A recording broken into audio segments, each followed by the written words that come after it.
Hello and thanks for joining the Thursday edition of Journalist Hangout. I'm Ayodele Uzubakun. Today on the program, PDP picks Musa Wada as Kogi governorship candidate as David Leon becomes APC flag bearer for Bayelsa State. Nigeria recalls envoy pulls out of World Economic Forum over xenophobic attacks. Benue, Taraba governors hold peace summit over Tiv Junkun crisis. Wants heavy security presence in affected communities. And later on the show, federal government to submit 2020 budgets to National Assembly this month. I'll be hanging out with Mobolade Omonijo and Gani Kayode Balogun. So if you're ready, let the hangout start now. Thank you for joining us. For now, the spotlights on Bayelsa and Kogi States will become more intense. The political parties vying for honors in the November 16 governorship election in both states have picked their flag bearers. In Kogi State, the People's Democratic Party shrugged off the skirmishes that marred its primaries on Tuesday to announce Musa Wada as its candidate for the poll. Wada scored 748 votes to beat 10 other aspirants to the tickets. In Bayelsa State, David Leon emerged as the governorship candidate of the All Progressive Congress, APC, through a direct primary mode on Wednesday. He scored 42,138 votes to defeat his closest rival, DCA Insurim, who scored 1,533 votes. Now, we can see, let the race begin in earnest. Let me start from you, Mobolade. What's played out in the PDP primary, although they said the midst of the whole thing, there was the gunmen attacked the venue, but they were able to salvage the situation. As at this time yesterday, a result was announced, despite the fact that I've seen press releases here and there, some people saying they don't accept the results. Somebody like Senator Dino Melaye, he scored 70 votes, and you can see the person that actually won the contest with 745 votes, so 48 votes. So you can see the gap. He's saying out of 11 boxes that you have there, they've just finished counting 8 before the violence started. So Governor Fintiri of Adamawa State, Fintiri in his Adamawa State, in his wisdom, actually went ahead to declare the results, and they gave them room to go to the appeal panel to state their case if they are not satisfied. Well, that's the correct procedure, actually. Before it was not clear how it will go. But if you look at the results, you saw Musa Wada defeated even his uncle, the former governor. Let's just put, let's calculate as in how related these people. There is the son of Idris Wada. Was there. Ibrahim Idris. Ibrahim Idris. Abubakar Idris Wada. Yes. He's the former governor. That's 2003 to 2011. Yes. I think he did this 2 times. So his first son is running. So Captain Idris Wada, the former governor. Successor. To Iran, he had 300 and something votes. Yes. Then his younger brother. Yes. Actually won the contest, as it were. Well, the important thing is that despite the shootings and all that, they've been able to come up with some arrangement.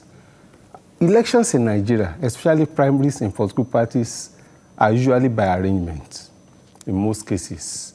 And it was almost clear that they had decided as to who will be. There was gunshot, there was all that, but voting itself had ended. Sorting had ended. Counted. It was counting that was ongoing. And they had counted about like 70-something% of 8 boxes. 8 boxes out of 11. That I'm saying, I say it's about 70% of the votes had been counted, if you like. So, already the direction would have been clear, as it were. And nobody is disputing what had happened as to the 8 boxes. It's the remaining 3 boxes that is under dispute. It's almost clear that the stakeholders did not want Dino Melaye. Almost clear.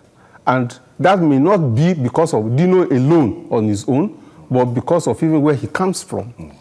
Because if you are from the Kogi West, you are not likely to win against the Galaman or even an Ibiraman, as it were. So I think they are taking that decision. So I wasn't in any way surprised that it came the way it came, as it were. The important thing is, how will the others take it? Dino has kicked already, but it is also expected that Dino, always in love of drama, will come up with something. He said he was wounded and all that and that in the process. Well, we should expect that all those ones will come. But we expect to hear from Wada, the former governor, and maybe the father of the runner-up, who was a very close runner-up, because he scored 710. And when you look at it, the case is that if you still have 3 boxes, you know, 748 to 710. Yes, that is very close. Go to the appeal and say, look, I'm sure that I would have upturned. No, they will tell them that they counted it. That's what they will say. But whether they counted it transparently and in the presence of everybody with their agents, it's a different matter altogether. But, well, the appeal is there. Let's see what comes out from the appeal. If there is a split in the party, and the person who was able to score 710 decides to pull out of the party, then that is serious trouble for that party. I think the governor of Adamawa State actually said it, that before he took his decision, that he consulted with the stakeholders, and the verdict was that they should go ahead with the process, as in consulted with the stakeholders, that's the aspirants, and they all said they should go ahead with the process. Most of the aspirants. Now, somebody like Dino going into this contest was like more popular, social media, more popular, you know, the face of the media. But when it got to, you know, the brass tacks itself, as in the Kogi politics, we discover the factor of if you are from Okunland, if you are from Ibrahim, if you are from Igala. And I was explaining to my friend that that's predominantly what plays out in Kogi politics. Yeah. Like to develop for an Okuman to actually get the day.